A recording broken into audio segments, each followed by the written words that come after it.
Welcome to the Network Forum 2024. Very excited to be here and to meet some of you who I know and some of you I don't know. I am the new CEO of the Consortium of Street Children, and some of you, like Tijani, for example, may recognise me as I've worked previously with Street Child Africa and Street Invest, and I've been trustee of Street Connected Children charities over the years. So I'm very immersed in the world of Street Connected Children, but not as up to date with some of the incredible work of the members. But I'm really excited to join and to lead and to build on the successes of the team and of you, of course, our valued members that we've achieved for Street Connected Children so far. So this week, we're really excited to present topics and sessions that you yourselves have requested through our survey last year, and that also reflect our overall strategic direction. So we're looking at changing policy, changing the narrative, and then changing practice for Street Connected Children. Harry and I have just returned from the Global Ministerial Conference on Ending Violence Against Children. And on behalf of the network members and on behalf of the children, of course, we raise the issue of their experiences and lives. The fact that many of the discussions we heard at the Ministerial Conference talked about all children, but of course, as a wide homogenous group, Street Connected Children are often not highlighted or considered. And we also flagged, and this was a recurring theme through the conference, the importance of active child participation.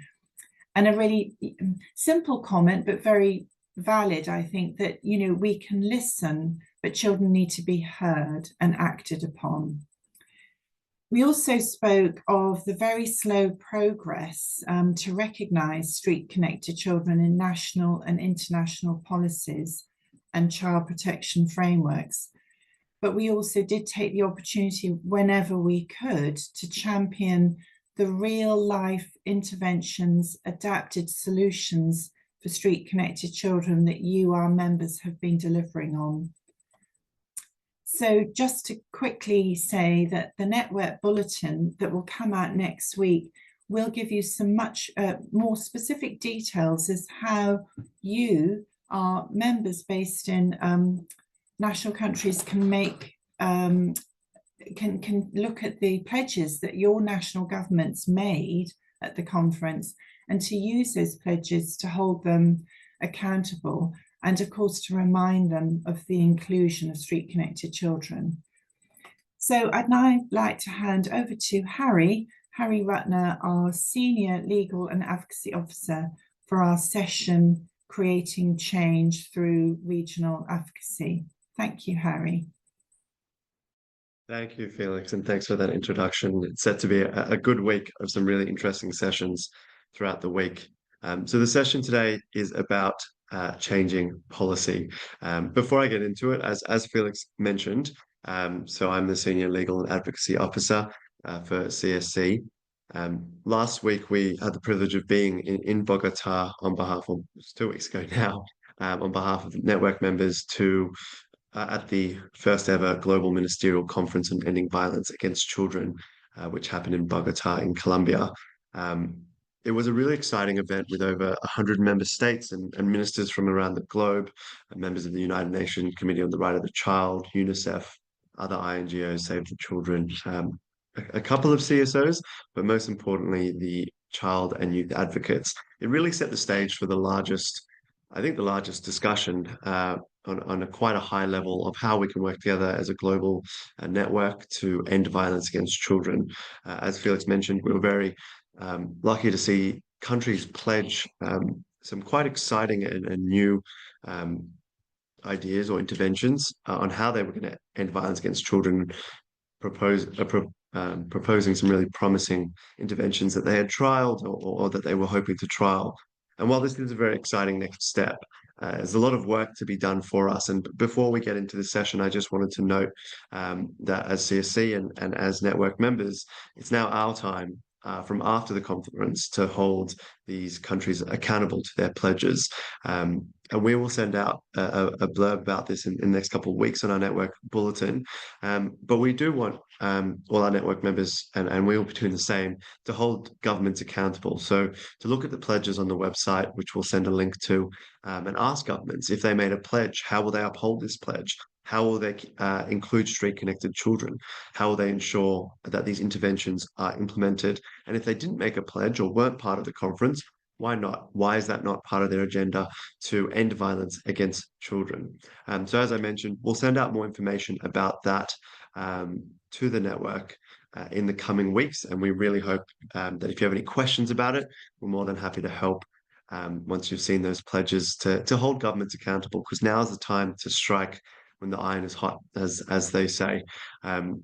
So that's it for the global ministerial. Turning our attention, which does link in quite nicely, is our change policy segment. So today we'll be speaking about creating change through regional advocacy. We're going to speak about the challenges and, of course, promising practices in the sector.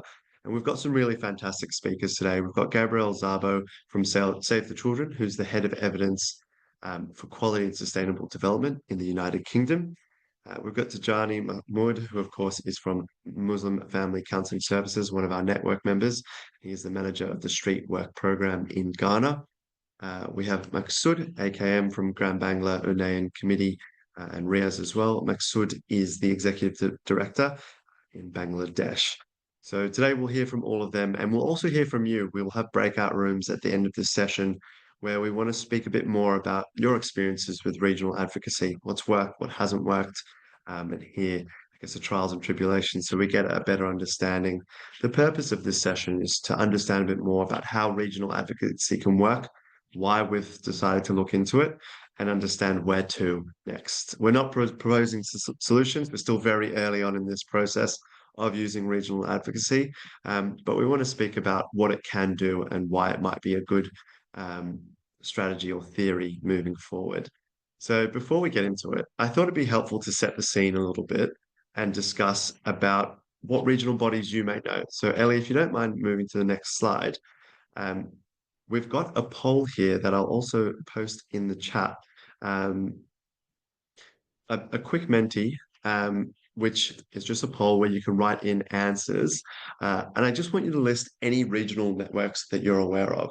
They can be specific to street-connected children. They can be more general, but anything that you may know for street-connected children or more generally for networks in your region.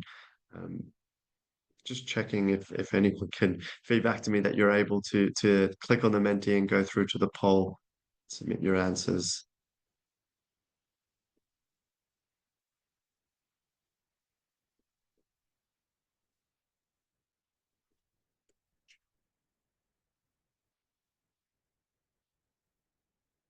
Yeah. Ellie, if you don't mind sharing the Menti, then we can see some of the answers. So we've already got a couple. We've got ECOWAS, which is in West Africa. We've got SIBAC, which is in South Asia. League of Arab States speaks for itself in more the Middle East area. There's no wrong answers here. There's also hundreds of them. A lot of them, in fairness, I'd never heard of myself, but it was interesting to see how many there are.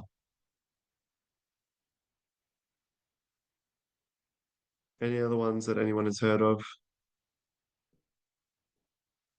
Got more commonly known ones like NAFTA, which is the North American regional body. We've got the European Union, which obviously is for Europe, the Pacific Island Forum, the Arab Maghreb Union, East African Community. There are so many.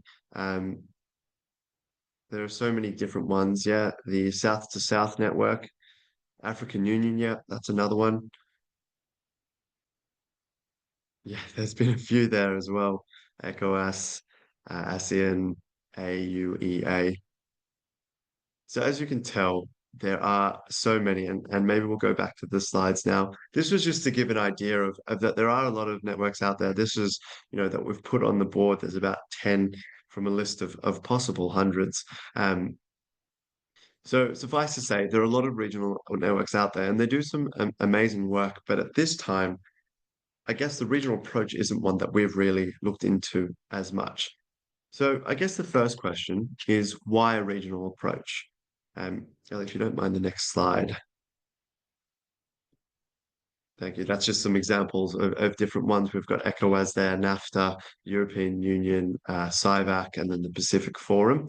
I had to put one for Australia to represent my home country. But those are some examples of regional networks. Ellie, if we can just go to the next slide. So why the regional approach? So we've been working as CSC with a lot of our network members more closely on cross-country projects over the year, whether that be Red Nose Day, Comic Relief, or our Clarissa project with Bangladesh and Nepal and the worst forms of child labour. And we've found that when we've been working with network partners in the same region, there seems to be a lot of parallels that can be drawn in the issues that arise for street-connected children in those countries. A lot of issues that we've seen overlap. And the responses from the network also seem to be quite similar. Obviously, there's nuances with each, and street-connected children themselves are not a homogenous group. So the responses we have are always going to be different. But there have been a lot of parallels in how we've approached it across country, as well as the responses from network members.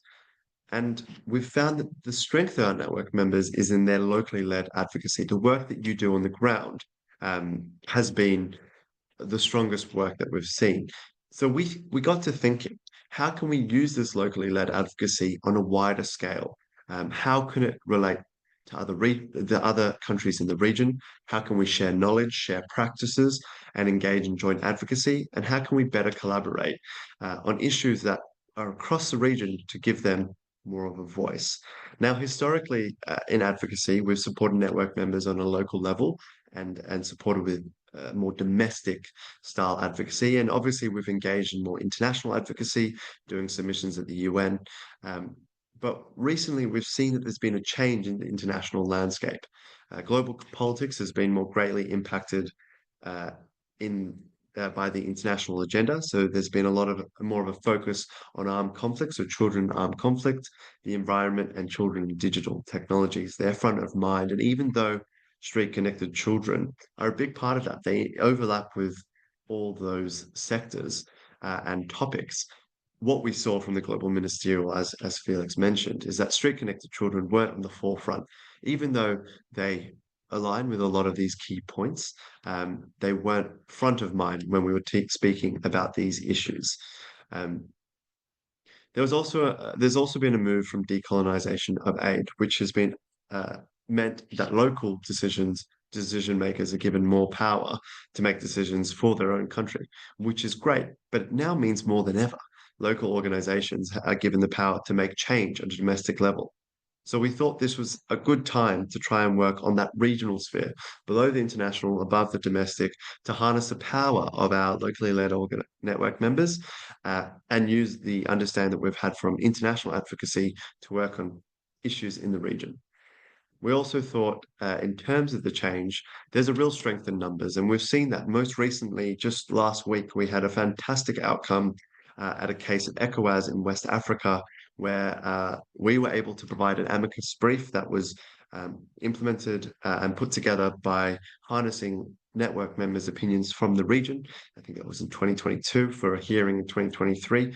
And just last week, the judgment found in favor of the amicus brief and rather Action Aid who we supported to put in an application to repeal and modify the loitering laws in Sierra Leone.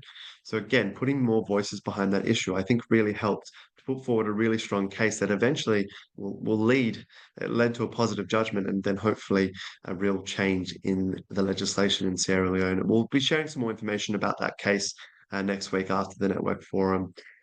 We also saw that focusing on the peer-to-peer approach, the regional context made sense in terms of sharing training and knowledge that related to the region. The cross-border approach seemed to have a lot of promising aspects to it. So we decided to incorporate this into our approach at the consortium and test this regional approach starting with the creation of the West Africa Strategic Advocacy Group. So while we have network members all over the world, the reason we chose West Africa, and that is not to say we're focusing only on West Africa, we're hoping to move this regional approach across the world. But the reason why we started with West Africa and the West Africa Strategic Advocacy Group is that we had previously had this regional network a couple of years ago. So restarting it, we already had that structure. Obviously, there's a large number of street connected children in that region, a high amount of active, engaged domestic network members. There wasn't a specific network at the moment that tied that region together. And there's quite strong regional groups such as ECOWAS and the African Union that work on a more regional scale there that we could tie the network into.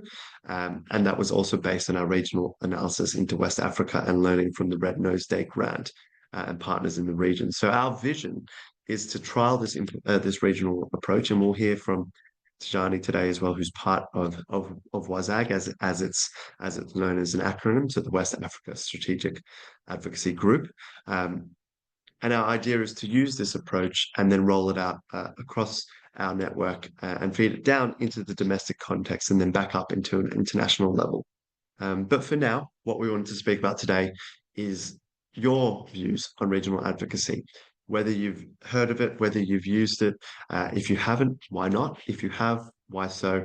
And while we're not giving the solutions today, we will hear from our fantastic speakers about their experiences of regional and cross-country approach to advocacy.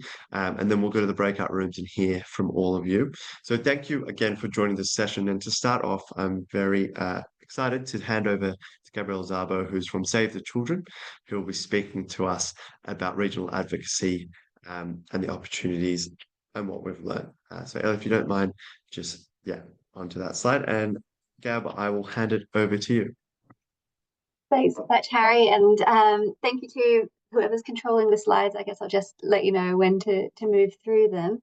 It's so exciting already to hear all of the work that you guys are doing, and I think we've got so much to talk about that I might have to race through a little bit, but just to explain, I guess, why I'm here or what perspective I'm coming from. I work at Save the Children in the UK, but the hat I'm coming with today is a global one because the work that we've done at the regional level comes from our Global Girls Advocacy working group, which brings together work from all of the different regions that we're based in, as well as individual countries that have a particular interest in girls' rights, in particular with a focus on child marriage. You can take me to the next slide. Just at the top of this presentation, I want to be really clear. I'm not an expert. I'm speaking from experience, not expertise. Here, we've engaged with one regional body, so the AU, on one very big issue being child marriage. So some of what I say might ring absolutely true with you. Some might be really different. I think that's the value of sharing our experiences. So please bear that in mind. Challenge anything I say and take it with a significant grain of salt. But yeah, I think the learnings that we've had over the 8 years that we've been working with the AU have really changed our approach and made it stronger as we've gone on. So hopefully, this goes some of the way to doing that, and certainly the discussions that we have further on today. Thank you. So what brought us here, I guess, is a few of the same things that Harry's just been speaking about. We had an increasing push towards achieving change at the local level, and predominantly working at the global regional level work at least took us that bit closer to something national, and that would again feed into the local. At the time we started doing this work, we were seeing really strong pushback in kind of global UN spaces against gender rights. That's only gotten worse since we started. But what was really interesting to us was that we would see perhaps an AU member state, so an African government, coming to a global space where they were put under pressure to take a really conservative stance, and then going back to an AU meeting and taking a much more progressive stance.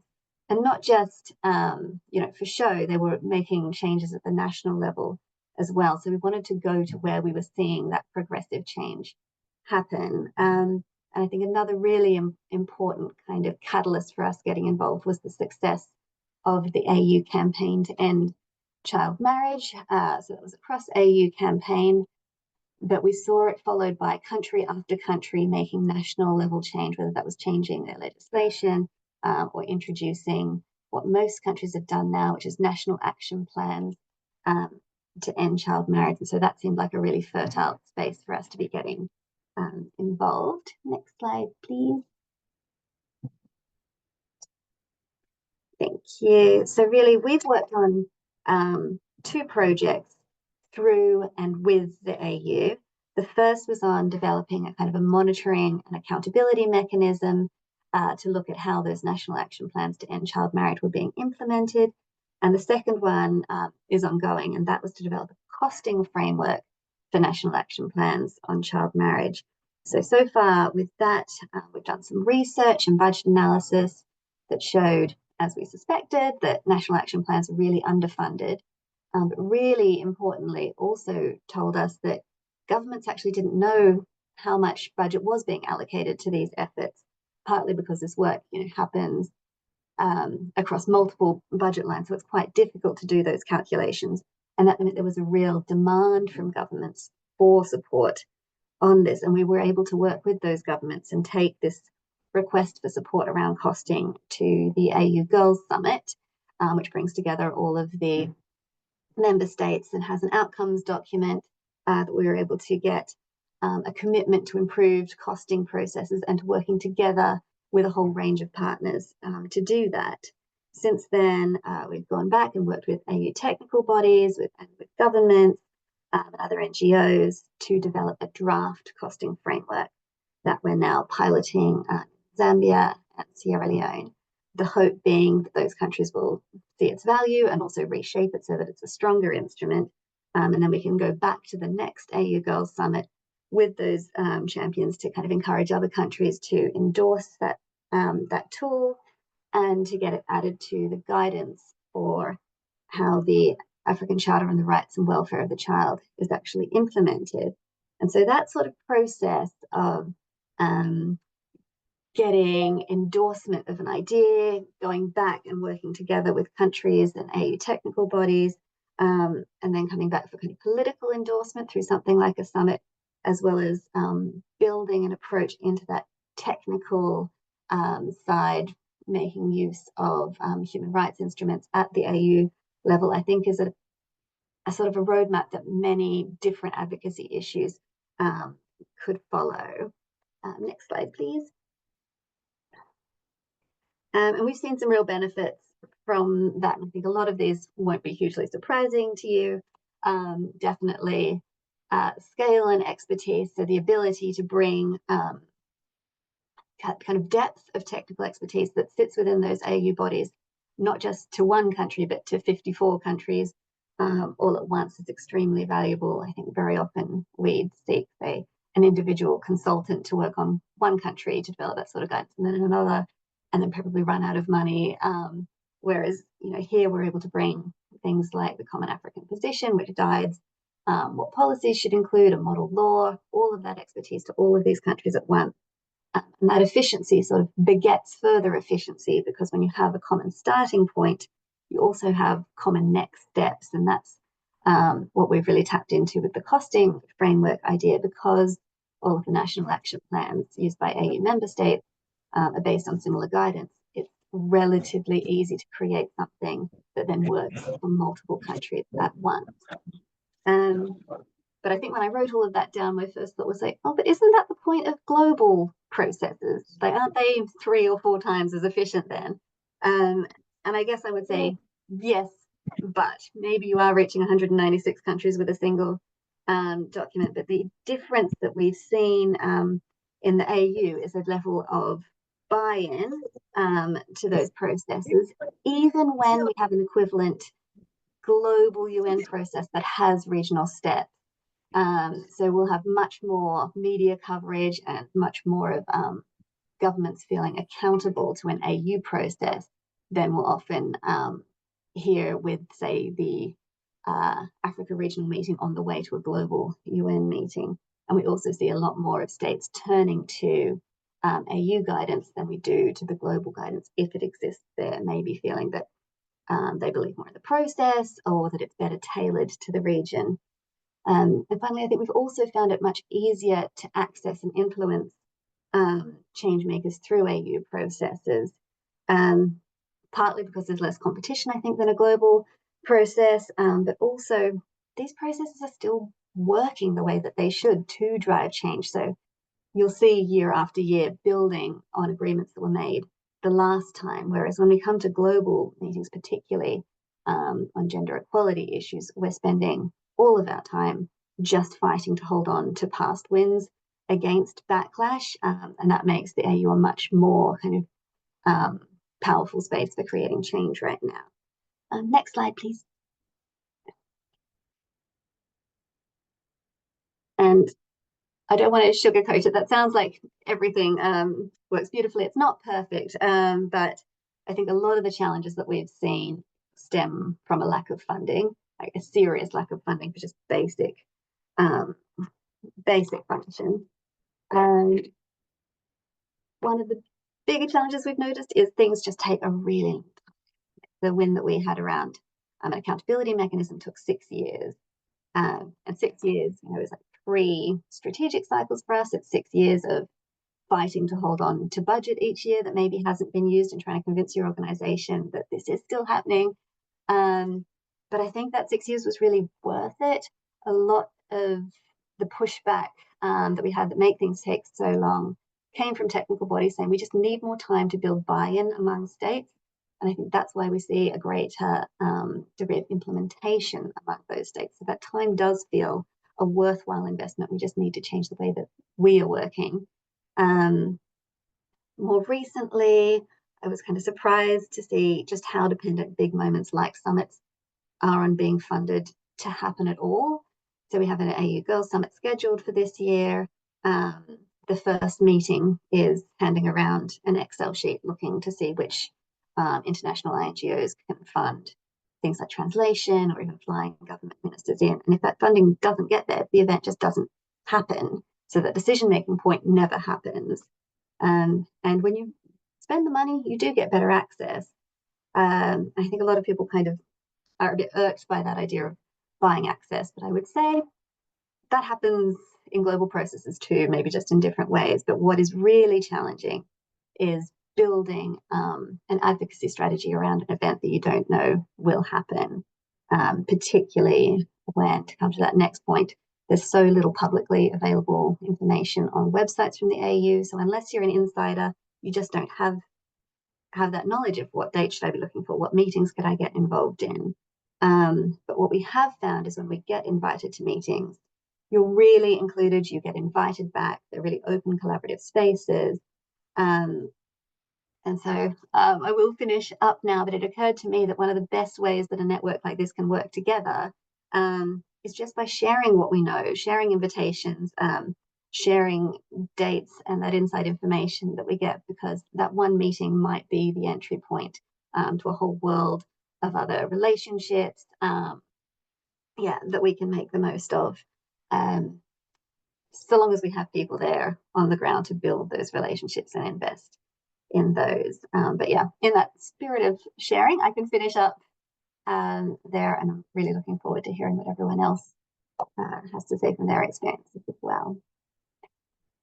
Thank you, Gab. That was great to hear what Save the Children's doing. And I think some of the struggles that you've found probably parallel some of our own, but it is great to see, I guess, some of the wins that you've had as well, although it can be quite a long process. I'll pass over now to Tijani from the Muslim Family Counselling Services in Ghana. So Tijani, I'd love to hear from you a bit more about regional advocacy work and also very excitingly, the Ghana National Plan, which I know that you'll touch on. So over to you, Tijani. Thank you very much. Good morning to you all. It's a pleasure meeting all of you today. So thank you very much. My presentation is we're talking about policy change to the regional advocacy, drawing from experience that we had here, But then I'll go a bit also into even a national advocacy drive that we did, and then tie it to the regional work that we have experience of. All right, so we go to the next slide. All right, so I won't bother much with this one.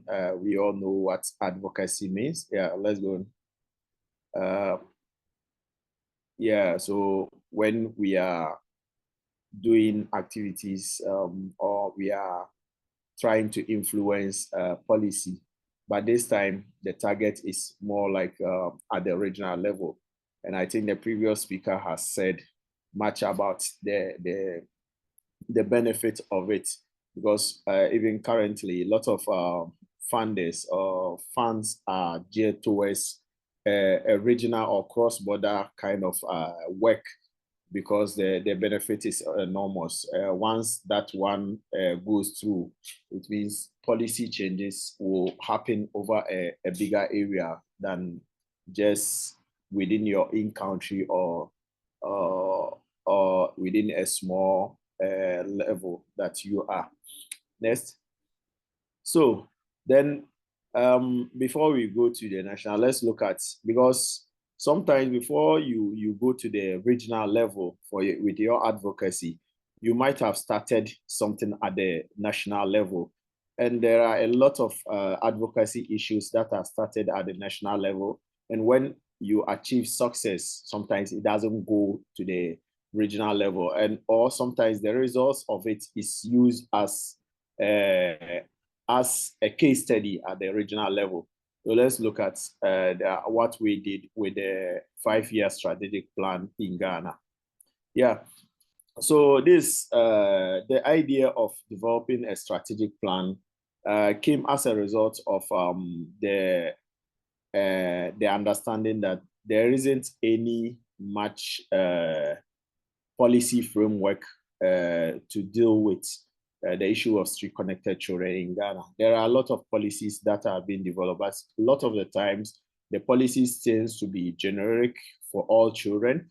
And in the process, issues that affect street-connected children in specifically are often overlooked. And so with that, the first was we form a group that we call a Coalition for Street-Connected Children in Ghana, a nationwide group that comprises a lot of organizations that are working with street-connected children in Ghana, including a lot of members who are members of the consortium here. I've seen Safe Child Advocacy here, and they are very key members of that group. And that group was led by a researcher who is at the university, who championed the formation of this group. And after the formation, then there was a lot of engagement, because the advocacy is directed at the government. And so the first point is to start the dialogue, engagement with the government. It won't be proper, it won't be nice, or you won't get much results when maybe the first thing the government will see is that you start publishing something without even coming to engage them. And so there was a lot of engagement with the government, and those engagement yielded positive results, because when we sat on the table, then there is that admission or recognition that definitely there is the need, or there is the absence of any specific framework for street-connected children. And so the government or the ministry was very proactive, and then they engaged very positively. And it got to a stage where the government, looking at the caliber of the group that came with the experience that these CSOs have in working with street-connected children, then the ministry sought to tap into that experience. And so it was more like a collaborative work. So the ministry engaged the group, and the group also gave a lot of input into the drafting of the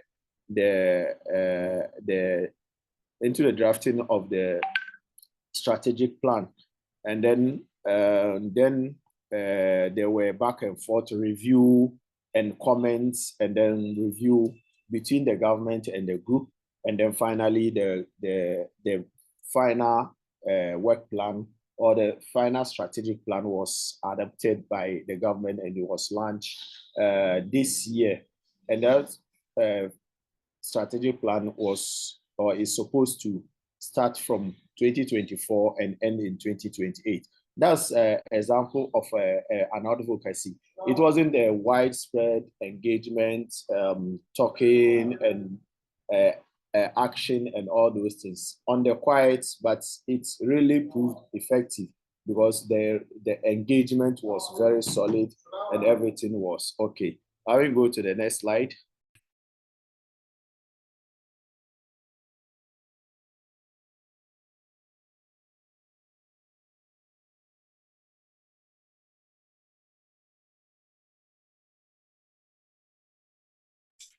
Hello.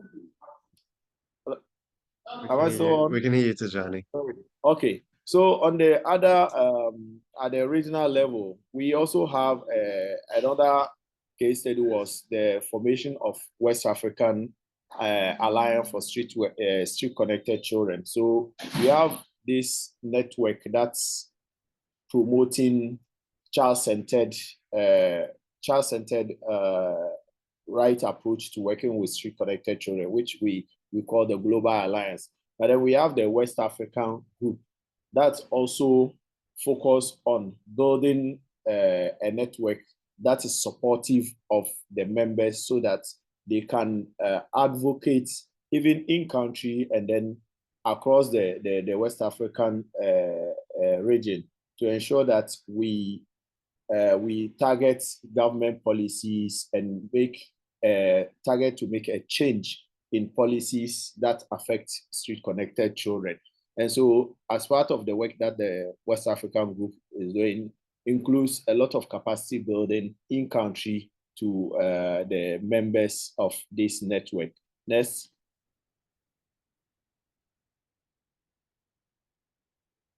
Another aspect of working at the regional level is also a lot of these regional advocacy platforms. Sometimes to be able to make comment or to make submission there, you need to be recognized there at the commission. Says that if there are sessions going on, then you can stand on your recognition to be able to make statement. Without that, you can't make a statement on the floor, especially when there are sessions going on. And so one key aspect of doing that is to be able to have that observer status, and that qualifies you to be able to work at the regional level and effect change at that level. Let's go. Next. Yeah, so when you have that one, you also have the opportunity to be able to organize side events, because sometimes when these sessions are going on, the commissioners will be interested in knowing what the issues are from the CSO section. And so there are a lot of other side events that are organized at those forums. And so being having an observer status also will be able to qualify you to organize such events. That also, that recommendation from those you are able to pass on the recommendation towards these commissions. Yep.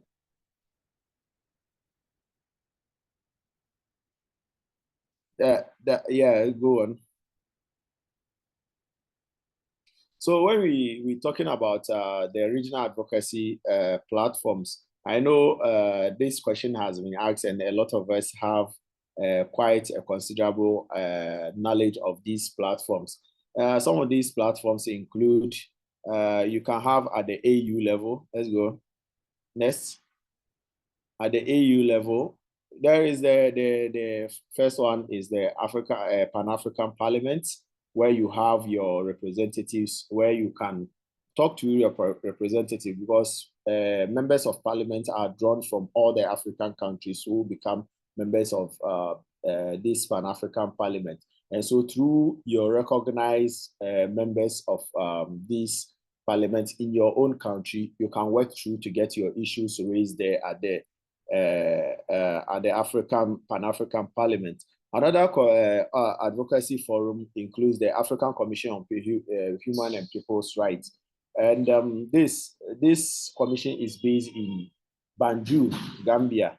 And this commission also organizes sessions. And at those sessions, that's where you need to have the observer status to be able to make your submission. But sometimes also there are leeways, even without being an observer, without having an observer status. Sometimes you can participate in other events organized by CSOs that are observer status and make your issues go through those CSOs. And these commissions also take, when they take issues, sometimes they do investigate. Sometimes they issue position papers to governments, and so that these acts are guidance to governments. But some of these guidance are not enforceable. So sometimes where there is the need, the commission itself can take the case up to the African court. And so there is the African Commission, which is different from also the African Court. And sometimes when the evidence is compelling of human rights violations, of things that are clearly not right, then the commission itself can direct the issues to the African Court, where the African Court will make a ruling, similar to what we have in the West Africa. Next. And so the African Court is also based in Tanzania. And same thing, the African Court is also there, which mimics the ECOWAS also have structures like that, which mimic the African Union structures, and which includes the ECOWAS Court of Justice, which through the support of CSC, a member of the network was able to submit a case to the ECOWAS Court, and the ECOWAS courts made a ruling in favor. Same as the AU Pan-African Parliament, we also have an ECOWAS Parliament, and a lot of members of parliament from member countries are also members of ECOWAS Parliament. And I know ECOWAS Parliaments also sometimes sit in Abuja. A lot of the ECOWAS institutions are in Abuja. Next. Let's go on. Strategies. Yes, there are a wide range of strategies. And as I said, this is not a full training to make you expert on these things. But sometimes things that you need to do is to look at a lot of these African charters or regional policy documents. When you go to the website of these commissions and the rest, there are a lot of charters and policy frameworks that have been developed. And sometimes looking through it, you can identify gaps, like what has happened with, even in your national laws, like what happened in Sierra Leone. You can identify certain unfair things or gaps that you can take it up for your advocacy issues. Next. Yes, it's so important to build a coalition across the region, because even though you may be starting from one country, but then, as we said, when policy changes or what you are aiming to change is across the region, and so definitely there's the need to also get perspective from other CSOs working in other countries within the region. And so critical example is the West African Strategic Advocacy Group, which has been formed under the CSC, because there could be one issue identified in one country, but then talking to different stakeholders in different countries across the region, you might see a widespread nature, and being able to tackle all of those at the same time is enormous benefit, and then the impact or the impact of it will be far-reaching than concentrating on one country. And so there's the need to link up with organizations or CSOs working in different countries across the region. Then the one critical thing is you develop targeted messages. I think this one is clear. Let's go on. And then, yes, and so another one is to be able to identify, to do a proper research, to know when and where some of these sessions are happening.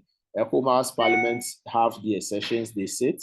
The African Commission sit, they have their sessions and all those things. And as part of attending the sessions also, you might want to organize your CSO forums around the session, because it gives you the opportunity to hear from different CSOs across the region, to be able to put together the issues in one bit, rather than talking from country to country. Let's go on. And then once you are able to do that, you can make your submissions to these platforms for review and for redress.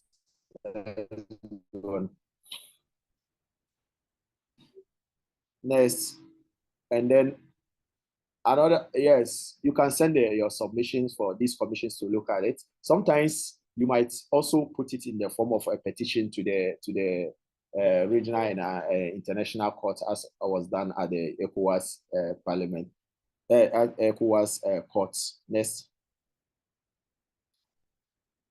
Good. Benefits. Yes, there is increased impact. Yes, so as has been said, once you are able to change policy, and especially when these policies affects different countries across the region, with one advocacy issue or with one agenda, you are able to make changes across a wide geographical area. For instance, ECOWAS has at least 16 countries. And so if there is a policy change that affects 16 countries, this is wide enough than just concentrating, let's say, in Ghana. And the rest. AU has about 55 countries. And so you can see the enormous benefit of using one strategy or one advocacy or policy change, and then it's cut across the whole 55 countries. Of course, not all countries might change their policy, but it will also for those who have not been able to change. Sometimes it's of moral nature, when sometimes AU sessions and the rest meets, and countries who are able to do something about certain pronouncements and certain rulings that are in there, and those who are not able to do it, sometimes it becomes some kind of a challenge for them. Next. Yes, the same thing. The voices of the people you are working with will get far-reaching, how do you call it? It will be heard across a wider audience. Go on. Yes, by working with organizations from different countries, then you are building a wider network. You are expanding your scope. You are reaching more institutions and communities across the world. Next.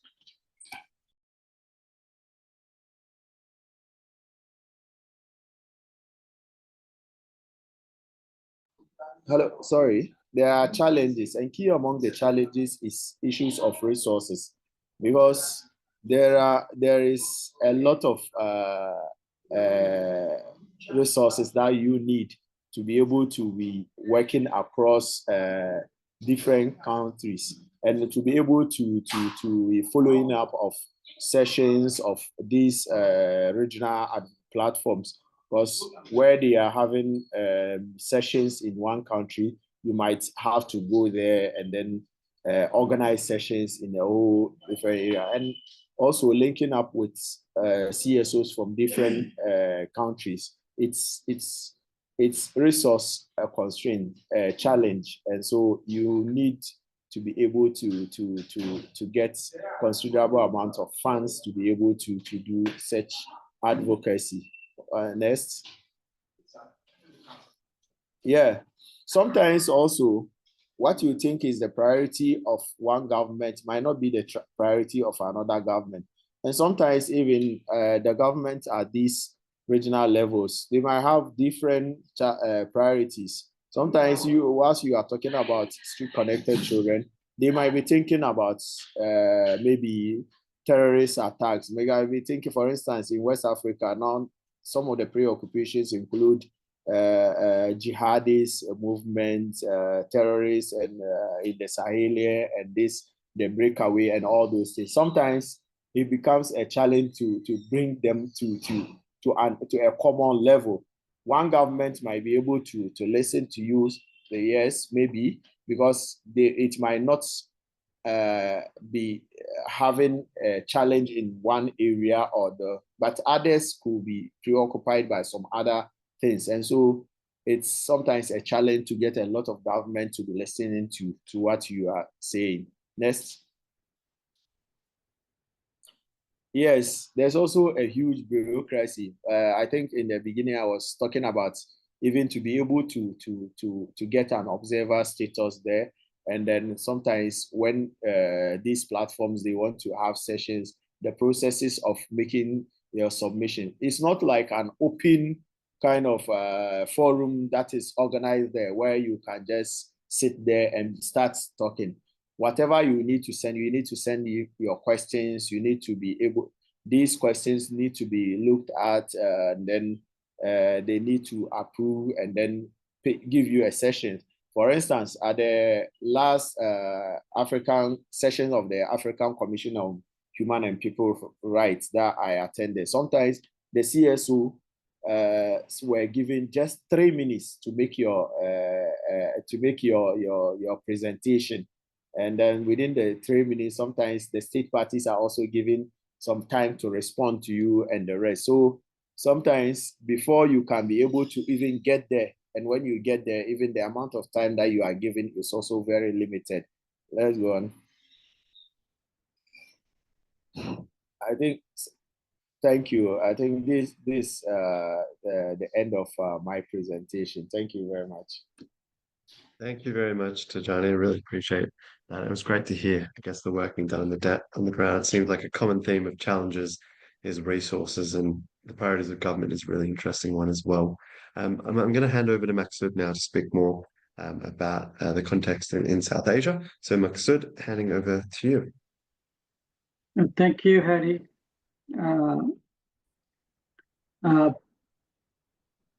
Harry gave a very good introduction. And also he explained the objective of this workshop. I'll just add about our regional approach to advocacy based on South Asia. Next slide. Yes, this is the purpose, sharing experience of regional advocacy of Grambangla Unnayan Committee, and objective is explained by Harry very well, and I'll go by our objective. Next slide, please. A few words about our organization, Grambangla Unnayan Committee. We are working with the street-connected children, West speaker children in worst form of child labor, nomadic children, people with disability, and we have a focus of working with the slum dwellers and people infected and affected with HIV and AIDS. And we have a very good focus of working with the informal sector worker, where street vendor, home worker, construction worker. In Dhaka city and other cities, a lot of rickshaw pullers. We work with these communities. Next slide, please. Grambangla have many successful works with other countries on joint projects and network. Most recently, in last June in this year, we completed a 5-year project that is called Child Labor Action Research Innovation in South and South Asia, Southeastern Asia. It was a multi-country project. It was led by Institute of Development Studies. We had partners. CAC was a partner, TDH, Child Hope, and we were at the local level, Grambangla, Seawish, Voice of Children, Dhaka's Name Mission. These all are partner organizations. We work together in South Asia and Southeastern Asian region on child labor issues. And Grambangla is working with Consortium for Street Children. You all know that it's an organization of network, of 213 organizations across the world. And we meet each other in not only in CS's forum, in other forum also we interact. Grambangla most recently, from the last year, started working with a joint project of CSC and University College London that is called Forging Pathways. And that project have partners from Asia and Africa. For example, from Africa, Gladhouse is a partner. From India, Cine is a partner on street connected children issues. And Grambangla is working with this group. Next slide, please. This is the photograph. First one is from a Kolkata workshop. Second one at country level. And the last photo is seen, PI is seen there, the last CEO of CSC in Asia Regional Child Labor Elimination Program at Kathmandu. There were representatives from ILO, UNICEF, Clarissa, and different NGOs. Next slide, please. Grambangla is working in partnership with Bangladesh West Speaker Union. And Bangladesh West Speaker Union is a member of International Alliance for West Speakers. That alliance works in collaboration with WIGO, Women in Informal Employment Globalizing Organizing. It's a UK-based organization, though it has network members of 34 countries. Grambangla is also working for last 13 years with Child Hope UK, where a very good number of NGOs across Asia, Africa, and Latin America, also from Brazil. We work together, especially on child protection issues, and we exercise together. We developed a very good policy on, children and young people's participation strategy together. Sedat was there, Voice of Children, Shakti Shomu from Nepal, Kabuke, Future Focus, Penken Jedo, Grambangla, Butterflies is a very good organization from Delhi, and Elimu. These all are organizations. We work together under the umbrella of Child Hope. Child Hope was also a member of CS's network. Next slide, please. This is a procession in Kenya in 2013, 2023, and next the photo below is the SAVAC initiated meeting and SAVAC and CSC joint initiative meeting of the Direct Exchange program with with the chairperson on the rights of the children, and Professor Anne is seen there. Next slide, please. There is a very good network, that is called South to South Safeguarding Network, and it is very active, where South Asian NGO partners and African partners are there, and Khondokar Riyaj, our program director, is very active there with all their friends. And Grambangla worked very closely with SAVAC, that I'm coming later. And Grambangla is working with Asian Coalition for Housing Rights. It's a Asian, coalition, especially of the slum dweller people. And it is based in, though our office is based in Thailand, but it's across Asian countries. And under this network, we have already 3 projects we work together. And there is a very good project that worked simultaneously in Dhaka, Kathmandu, Yangon, Jakarta, and Iloilo in Philippines. And that is a participatory approach of house building in the slum. So that is also a very good network. Next slide, please. Here I just gave a overview of our connections with the national network, regional network, global networks. And apart from network, we have one-to-one connection with other NGOs. For example, in Nepal, we work very closely with Voice of Children, Shakti Shumuho, Shivish, and all 3 or 2, Shivish and Voice of Children is also a network member of CSC. In India, we work with Cine, Butterfly. So apart from a network connection, we have one-to-one connection also. I'm not reading everything.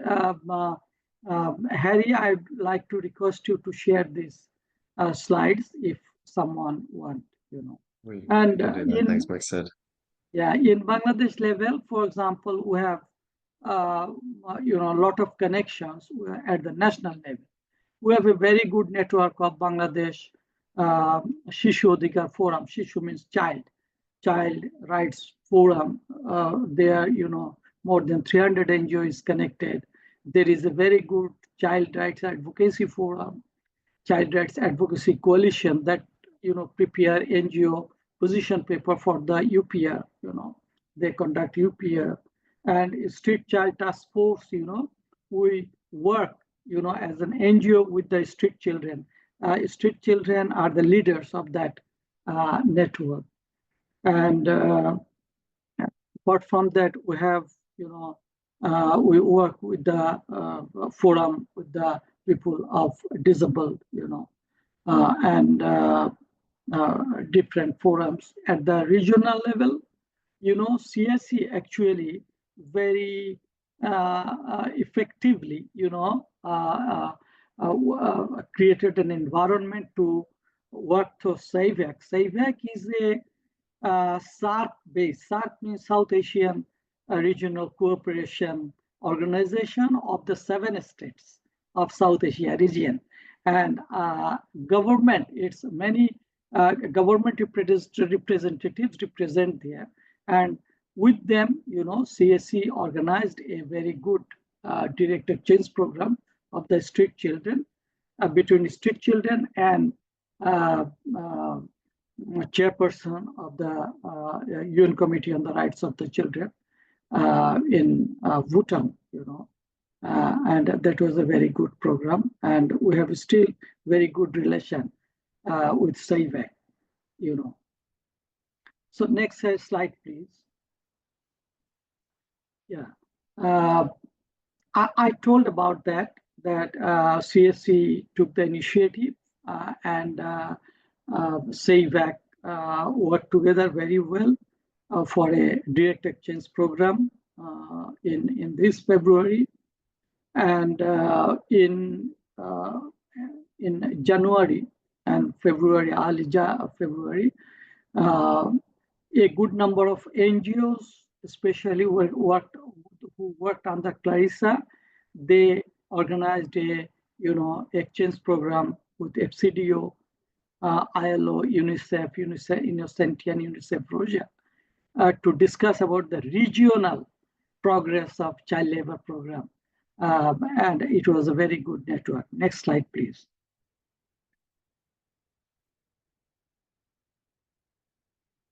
Yeah, apart from that, I discussed with this two program also, Clarissa and Forging Pathways. Those were very good platform and opportunity to discuss that issues. Next slide, please. These are some photos. Peruz Banerjee is in there, who is leading the Forging Pathways of University College London. And I did not talk about Gaia, Global Alliance for Incineration Alternatives. That is actually a global network of waste pickers unions and NGOs, CVOs, who work in relation with the waste management. In waste management, more than 40% people are children, Yes, I'll finish in 1 minute, Harry. Next slide, please. Yeah, there are so many benefits. For example, direct exchange event, created the opportunity to talk directly with the chairperson on the rights of the children. And we through network, in country level and at regional level. We have the opportunity to talk with the government officials, UN officials, and that give us extra opportunity about here. Now in Bangladesh, for the last 15 years, we had a dictatorship in power. We did not have much opportunity, but the situation has been changed. So we have better opportunity now to work. I'm not going to talk about challenges because Tijani discussed a lot, and the situation is more or less same. Next slide, please. And I think that we have very good network, though it is in many cases, though it is not formal. But I discussed about South to South network, CC network, Clarissa network, and we have very good networking with African NGOs. So we can work together. But when it is about street-connected children, I think that Felix is here also. I'd like to request Felix to take the leadership to unite all the NGOs of Asia and Africa so that we can work on the street-connected children issues very actively, because CSC's members are very robust and they are working in different countries. We have one-to-one relation and network relation. So we have great opportunity under CSC's networking umbrella. We do not want to create, I believe, a different network, because a very good network is there. But a regional approach only, Harry, can be taken. That will suffice, I believe. Thank you. Thank you. Next slide, please. Thank you. Thank you all for your patience to listen to me. Thank you again. Thank you very much, Maksud. That was fantastic. Great to hear about all the different networks that you're a part of as well. I think you're right with the point that we have a network here. We don't have to reinvent the wheel. We've got the resources. So now it's time to work together in that approach. We've got a little bit of time now. We are running a little bit over time. So this might go slightly over. If you're able to stay for an extra 10 minutes, that would be great. But we're going to head to breakout rooms now, and your facilitators will have questions just speaking about your experiences. We'll have about 15 minutes to have a chat, and then we'll come back all together and share our summaries and close this session. But now we want to hear from you. So you'll be assigned to a breakout room, either with Maksud, Tijani, myself, or Gab, and we'll have a chat about your experiences with regional advocacy, if you have, and if not, what you're looking for. So Ellie, if I could get you to help with doing the breakout rooms, that'd be great. And we'll see everyone back here probably about 11:30. And if you're able to stay just for an extra 5-10 minutes, that would be great. Thank you, everyone. Sorry that we had to cut that a little bit short, but hopefully all your groups had a bit of time to discuss. What we might do now, really quickly, in 30 to 60 seconds, if you could just share a summary from your group. So, Maksud, who in your group was the representative to feed back to the group? I'd like to request Felix to share. Okay. Felix, over to you. Thank you, Maksud. I've been put on the spot here. I think we had a really good conversation from the perspectives of Sierra Leone and Bangladesh. I think we talked about what the consortium can offer and do to support our network members, and that was very much more of the same of what we've started, as in capacity building around advocacy initiatives, lots of talk about, engagement with children in participatory research and contributing to those advocacy asks. We talked a little bit around context and where we may need to focus in on a quick win, such as, let's say the waste pickers and the children involved in those contexts, or as in Sierra, incidents of girls coming to the street to be engaged in the commercial sex trade. And maybe that's a way in with key stakeholders to start the big conversation around the broader rights agenda. So I suppose those are our key points. I hope I got that right for the team. Thank you. Felix, that's great. And I think the quick wins, I guess it's hard in regional advocacy to get those quick wins, but when you can, that's always a huge plus. Gab, I might pass you to hand over to someone from your group to give a summary. Yeah, I wonder, would my group like me to summarize, as we didn't have very much time? Sorry, it's not very democratic, but that might be that works okay as well. Okay, so we spent a lot of time talking about the work that each of the regions do, and in particular the networks that they work with. And I would say that we had networks that worked across borders, maybe more so in some instances. So regional networks rather than regional bodies as targets, perhaps, or as partners. But some really strong examples of work from Sophia, starting in Tanzania, but partnering at that regional level to influence AU processes around using shadow reporting techniques, but also making that connection between the global, so influencing the Convention on the Rights of the Child at that global level, as well as its kind of sister legislation at the AU level.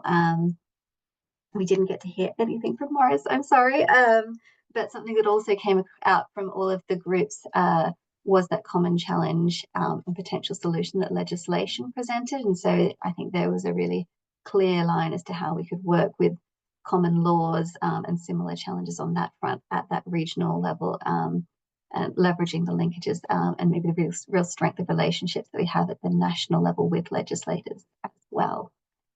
Yes, I'll stop there. I hope I've done that justice. Thank you. Well, I think the challenge that you've mentioned of legislation is definitely something we spoke about in our group as well, which maybe Kelly will get to. But I might head to Tijani and then we'll finish off with my group at the end. So Tijani, if you want to pass to someone, or if you wanted to summarize yourself. Yeah, so thank you very much. In my group, our conversation centered around the kind of the networks that organizations are. The obvious one is the WASAG, which kind of the organizations. But then there's also another one that's called the West African Child Protection Alliance. That's spearheaded also by UNICEF and the thought of the organization is looking at, or the network is looking at building or coming out with a uniform kind of child protection policies across the West African region. And key countries include Togo, Benin, Ghana, Cote d'Ivoire, and other countries to come out with common child protection policies. And the benefit, of course, of such a policy is trying to guarantee the security and the safety of children, especially quite obvious is children who are moving across especially Togo, Benin, Nigeria, Ghana, Cote d'Ivoire line. There's a lot of movement of children, and then there are also reports of children being trafficked along that route. And so the thought of when a common policy is drawn, then it could guarantee more safety for children. There's also certainty about a unified coded kind of processes that you can help to save or to protect these children. Of course, there are a lot of challenges. Challenges includes cooperation. Some of the countries, some countries have different priorities. Some countries are saying yes, child protection is good, but now they are preoccupied with some other thing. Can you come later and all those things? There are issues of also language thing, because across West Africa, there is 2 big languages that are being spoken, French and English. And so within, there is lots of work to be able to find organizations that have people who can speak both languages to be able to communicate. And some of these challenges are there. And of course, some organizations have been working with other organizations across border. And as I said, with Kevin's organization, they are working together with organizations both in Benin, Togo, and Burkina to ensure that still they work closely to ensure that they bring a unified kind of policy to be able to help children who are moving across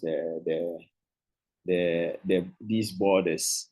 Unfortunately, it seemed like an interview much of the time, because we were only 2 in the group.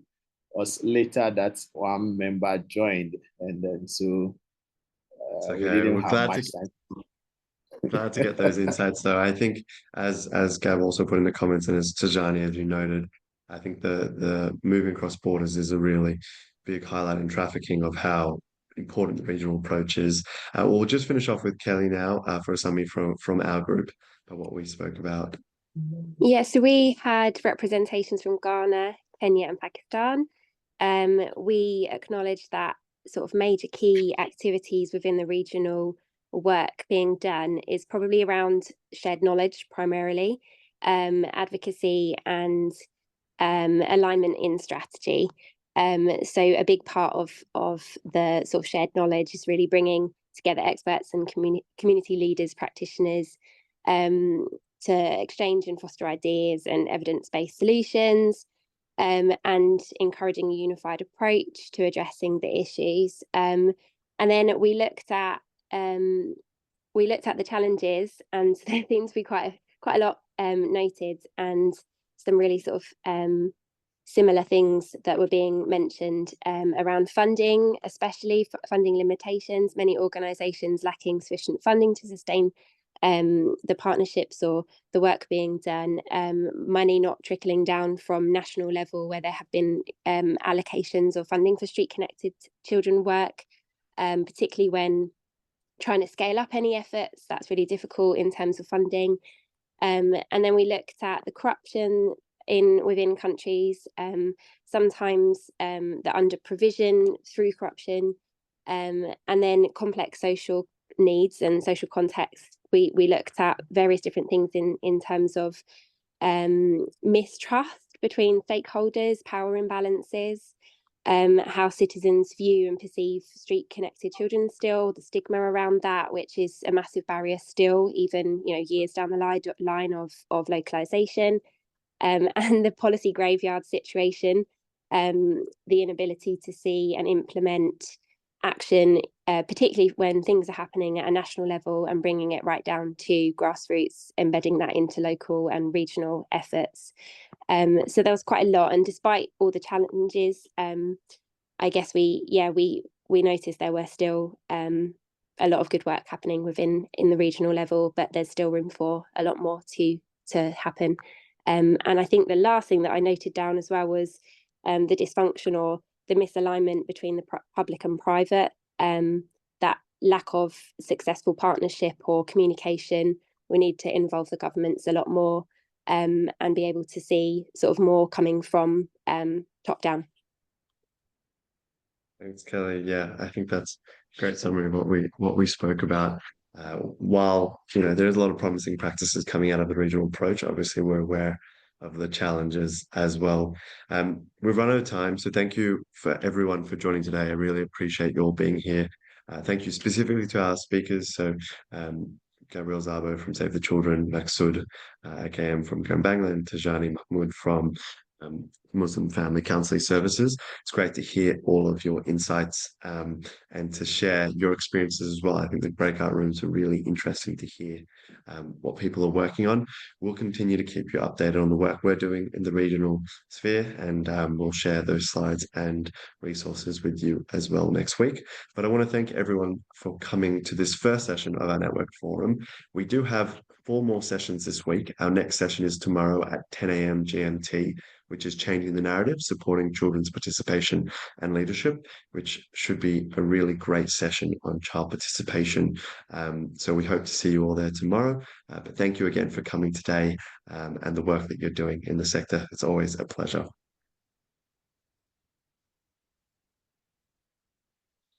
Thank you. Goodbye, everyone. Thank you very much. Bye. Thank you. See Thank you. everyone. Bye. Thank you, everyone. Bye. Bye.